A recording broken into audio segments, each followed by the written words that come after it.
ప్రభుత్వం ఐవీఆర్ఎస్ ద్వారా నిర్వహిస్తున్న పబ్లిక్ పాజిటివ్ పర్సెప్షన్ స్థాయిలో ప్రజల సంతృప్తి స్థాయి ఆశాజనకంగా లేకపోవడంపై ఆర్టీసీ బస్టాండ్ ని జిల్లా కలెక్టర్ తమీం అన్సారియా ఆకస్మికంగా తనిఖీ చేశారు. మరుగుదొడ్లు, త్రాగునీటి ప్రదేశాలు, దుకాణాల వద్ద నేరుగా వెళ్లి టీ, వాటర్ బాటిల్స్ తదితర అన్ని రకాల సామగ్రి విక్రయాలు, కొనుగోలు తనిఖీ చేశారు. ప్రయాణికులతో ముఖాముఖి మాట్లాడారు. మరుగుదొడ్లు, త్రాగునీటి ప్రదేశాల్లో పరిశుభ్రత పట్ల కలెక్టర్ తమీం అన్సారియా ప్రశ్నించారు. బస్ స్టేషన్లోని బయట పరిశుభ్రమైన వాతావరణం ఉండాలని, త్రాగునీటి ప్రదేశాల వద్ద ఆహ్లాదకరంగా ఉండాలని స్పష్టం చేశారు. ప్రతిరోజు వేల మంది ప్రయాణికులు రాకపోకలు సాగిస్తారని, అటువంటి ప్రదేశంలో ఆహార నాణ్యత, పానీయాల నాణ్యత, ధరలు, మరుగుదొడ్ల నిర్వహణ పట్ల ప్రత్యేక శ్రద్ధ అవసరమని చెప్పారు.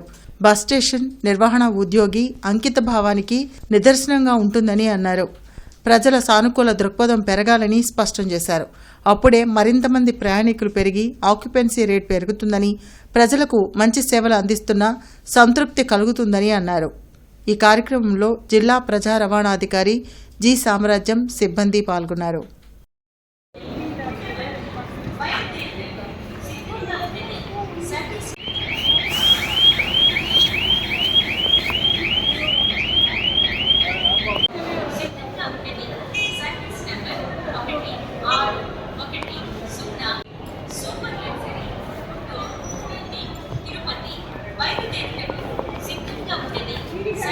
Ya, parle.